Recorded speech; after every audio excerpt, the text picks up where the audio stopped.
The story begins in the small, quiet, beautiful town of Suffolk, which you can visit now, and you will find it as it is. There, you will be able to see the beautiful old house surrounded by large and beautiful gardens, and also a wide lake. But the only thing that you will not find, and that has changed over time, is the elm tree, which is no longer there, although it has spent years standing firmly in its place in the ground, with its long branches that reach the walls of the house. The story began in the year 1690, when Mrs. Mothersall was living alone in her house. She was a strange woman. Everyone was afraid of her and avoided speaking to her. Her clothes were black and gloomy, and strange smells came out of her house all the time.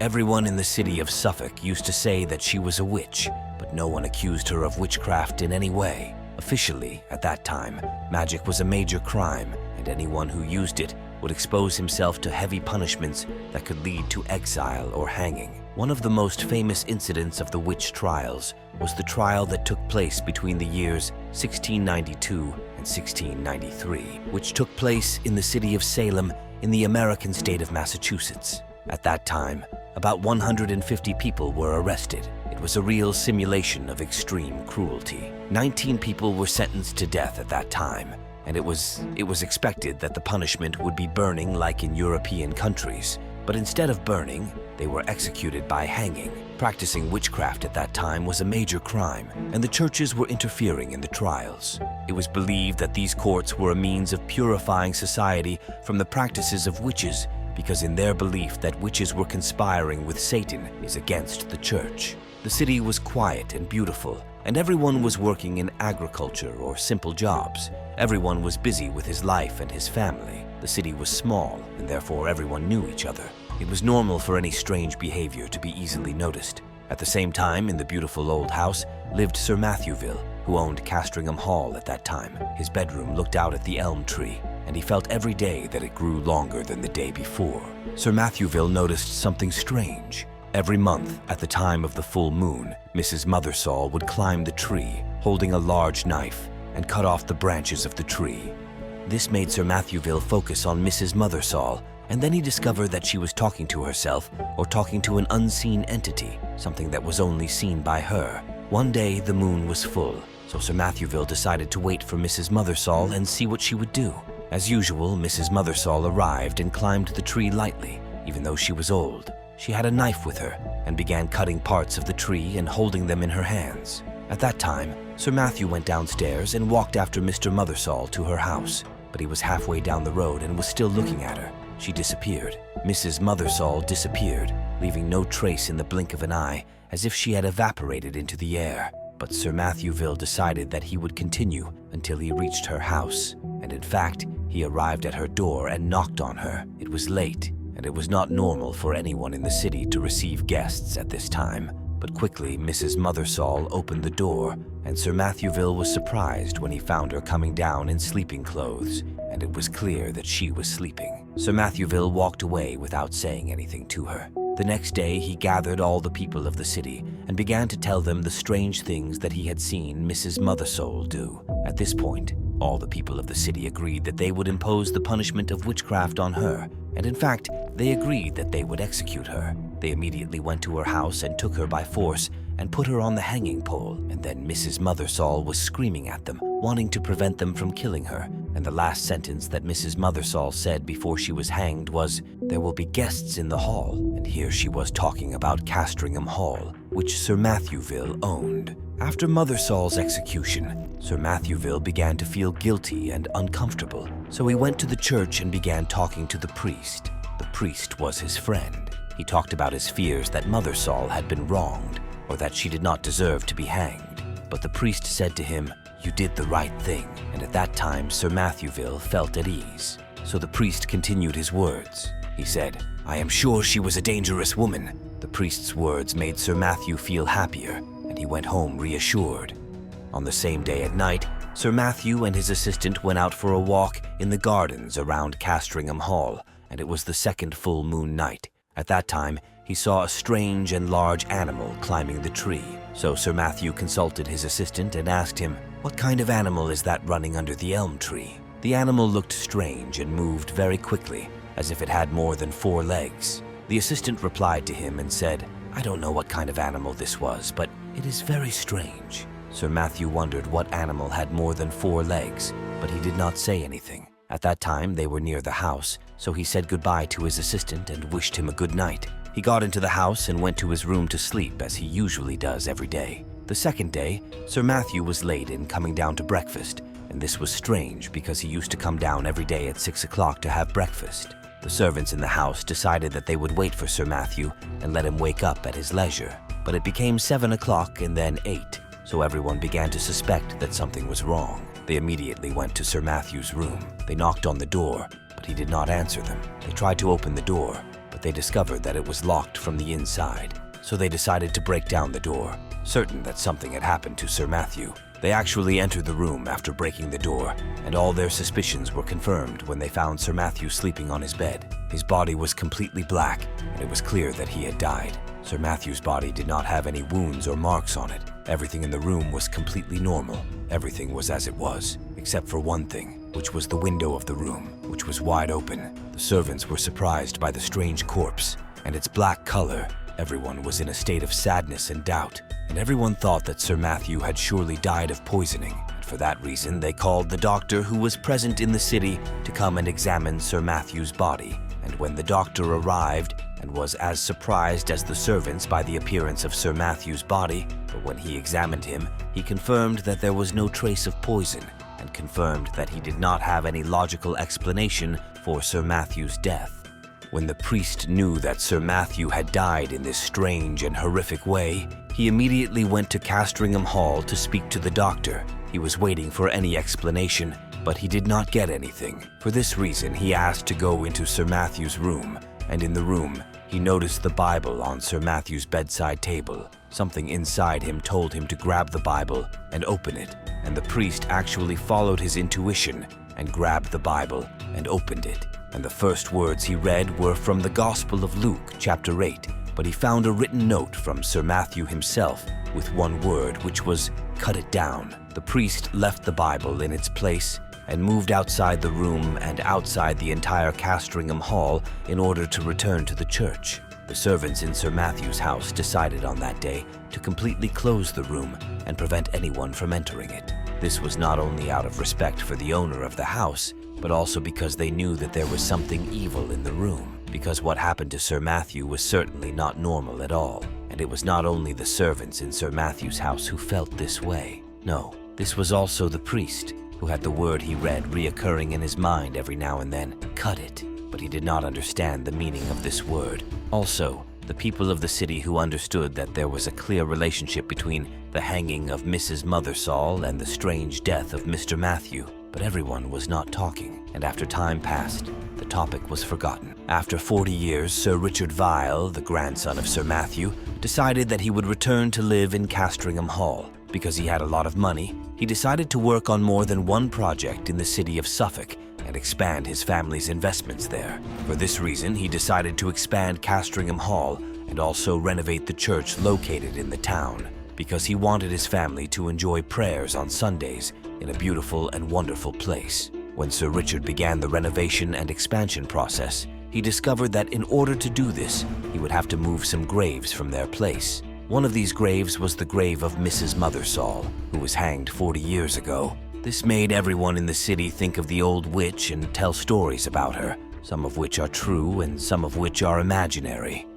This made all the people of the city excited to attend the process of opening Mrs. Mother Saul's grave. On the day her grave was moved, everyone stood waiting to see what would emerge from Mrs. Mother Saul's grave. The workers had already begun digging, but they and all the gathered people of the city felt great astonishment because they had found the grave completely empty. There was no body, there were no bones, there was not even dirt inside the coffin. Everyone was surprised, but no one commented, and no one said anything to Sir Richard. At the same time, Sir Richard began to feel insomnia.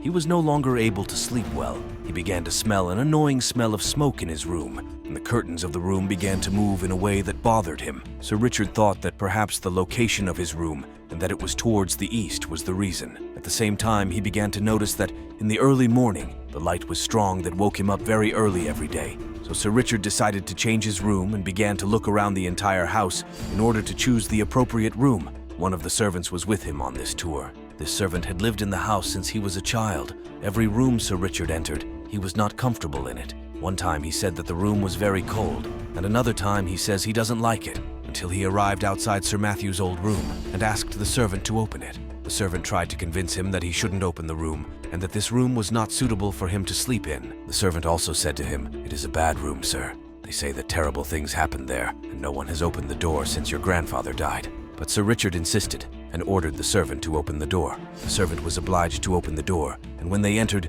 they saw from the window the elm tree, which had grown very large and began to touch the walls of the house as if it wanted to enter inside. The servant was worried about the appearance of the tree, but Sir Richard seemed not concerned. So he said to the servants, "You see, there is nothing unusual here. They are all myths and imaginary stories." The servant was not convinced by Sir Richard's words, but he remained silent. At the same time, the doorbell rang. The servant asked Sir Richard's permission to open the door. Sir Richard stood in front of the window.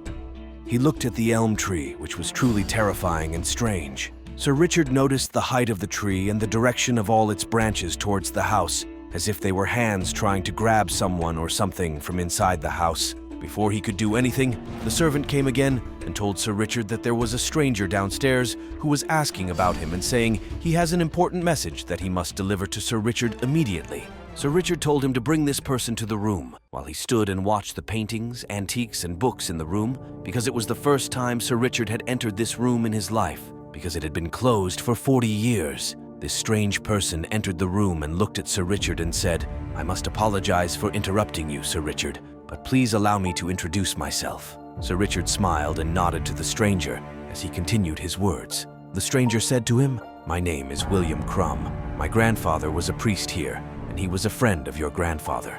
I have some papers that my grandfather asked me to deliver to you before his death." Sir Richard smiled again and said, "Pleased to meet you." He asked the servant to bring a bottle of wine to the library and then move all his clothes and things to Grandfather Sir Matthew's room, because he had decided that he would sit and sleep in it. Sir Richard said to the servant, "I will sleep here in the future." Sir Richard moved with William to the library, and he was talking about the city and the people in it. Within minutes, the servant brought the wine as Sir Richard asked him, and William began to tell him that at the time of the death of his grandfather, the priest, he asked to speak to him and told him about Sir Matthew and his strange, mysterious death. At that time, Sir Richard started laughing as if he was making fun of this whole story, and said to Mr. William that what he was telling was an interesting story, but he doubted that it was true. But William told him that even if he did not believe the story, he should listen to it until the end. William continued his words and told him that it was on the day of the death of Sir Matthew, his grandfather, entered the room and found the Bible. When he opened it, he found a word written in it from Sir Matthew, which was the word, "Cut it." The words that William said made Sir Richard feel that he should focus. William asked him, "Do you still have your grandfather's Bible? I am very excited to see it." Then Sir Richard started moving in the library and easily found the Bible. It had a lot of dust on it, but it was in good condition, so he gave the Bible to William. William said to Sir Richard, "I am afraid, but let us see what it has to tell us. I will open it to any page, and I will read the first words I see, as my grandfather did." William actually opened the Bible and found a handwritten sentence from Sir Richard himself that said, "You will look for me in the morning, and I am not here." Sir William and Sir Richard were surprised to see what was written, and Sir Richard took the book from William and was in a state of shock because the handwriting in front of him was the same as his handwriting. This means that there is something strange, and that this Bible is trying to warn them and deliver a specific message, and Richard must listen to it. Richard asked Sir William what was meant by the word, "Cut it," and William told him that his grandfather, the priest, spent many years thinking about the meaning of this word, but before his death, he discovered that it meant the elm tree outside the house and Castringham Hall. Sir Richard decided that the first thing he would do in the morning would be to order the workers to cut down the tree. But unfortunately, on the same day, while Sir Richard was sleeping, he was surprised by a large, mysterious animal in the middle of the night, jumping onto his bed from the branches of the tree, and then came out of the window and disappeared between the branches of the tree. Unfortunately, the second day, Sir Richard was late in coming downstairs, so the servant started knocking on him, and when he did not respond, he felt that what had happened a long time ago with his grandfather would happen again. So he called the rest of the servants, and they broke down the door to find Sir Richard's body lying on the bed, completely black, and there was no doubt that he had died. William Crumb knew about Sir Richard's death from the villagers and knew that he had died in the same way as his grandfather. He remembered the sentence he had read in the Bible, "You will look for me in the morning and I will not be here." So William ran to Castringham Hall and found all of Sir Richard's family gathered, along with the servants. They were clearly sad. At that time, William approached and spoke in a loud voice and said to them, "Sir Richard's last orders were for us to cut down this tree." At that time, he was pointing to the elm tree. The servant confirmed William Crumb's words, and the whole family agreed to Sir Richard's final decision. Immediately, they called the gardener who was going to knock down the tree. In fact, he started cutting it, but he felt something strange, which was that the tree was breaking easily, and this is strange for a tree of this size. And so he decided to go up and climb the ladder to look inside the tree. And when he went up, he was holding a fire torch, so he could see what was wrong with the tree. Immediately, he looked at the other side quickly, and he looked terrified, to the point that most of the people gathered were frightened and ran away from the place. But at the same time, the gardener fell off the ladder, and the torch he had with him fell inside the tree, and the tree began to burn from the inside. Because it was hollow, it was easy for the fire to consume it quickly. As soon as the fire began to spread throughout the tree, people began to see strange animals emerging from the inside of the tree. Animals resembling spiders, but huge and covered with gray hair. Everyone was surprised and did not know what these animals were. People started hitting them with sticks until they all ran away from Castringham Hall. William, Sir Richard's servant, and some men from his family and from the people of the city remained standing until the fire went out. They approached the tree to see it, but they found the last thing they could have imagined. They found a skeleton that was buried inside the tree's cavity, and when the people of the city called doctors to examine the skeleton, they confirmed that it belonged to a woman and that the time of death was approximately 40 years ago, meaning in the year 1690, the same year in which Mrs. Mothersall was hanged. No one knew how Mrs. Mothersall's body was transported to the tree. Otherwise, they would have been able to explain the presence of the animals that came out while the tree was burning. Also, no one could explain the strange deaths that occurred in this house. But after years, the story was still circulating in the city, and there were some people whose families spoke about it. To them, what happened at the time of the hanging of Mrs. Mothersall and these people was that most people believed that everything that happened was wrong and that Mrs. Mothersall was not tried fairly. For this reason, her spirit was angry and was trying to take revenge on Sir Matthewville's family. Even after she killed him, her spirit did not calm down and decided to take revenge on the master's grandson, Richard. As for the body they found inside the tree, no one has been able to come up with an explanation that can explain how and why it was moved. But according to some sayings, perhaps Sir Matthewville himself was the one who moved it to the tree. This is because after hanging Mrs. Mothersall, he felt guilty and that he had been hasty and that she was innocent. And that's why he moved her to the garden of his house, specifically inside the elm tree, as a form of remorse. But this explanation does not explain how the body got inside the tree, meaning if the explanation is correct, and Mr. Matthewville wanted to bury her in his house because of his feeling of remorse, he could bury her in the normal traditional way by digging in the ground and placing it in its own coffin, but placing it inside the tree seems impossible to do. The strange story of Mrs. Mothersall caught the attention of many book and novel authors, as well as filmmakers, and a number of them were keen to visit her house, but most of them confirmed that they could not sleep in the house because they felt strange things happening around them, especially at night. The house was scary, depressing. Sometimes people smelt weird smells coming from the house, and the neighbors saw smoke coming out of its chimney, which made it frightening for most people in the city. Over time, it turned into an abandoned house. In fact, that entire area turned into a forbidden area in which adults and children were afraid to walk, especially at night.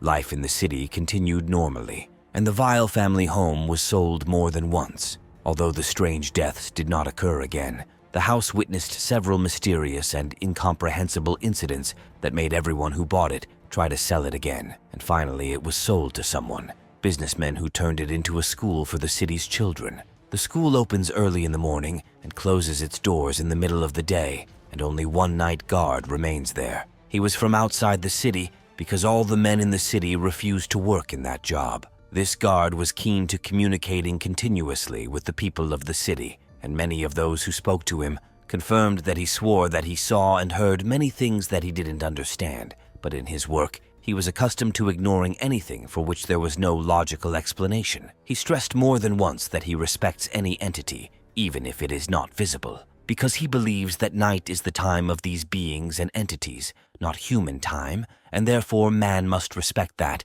and leave the beings to act as they want.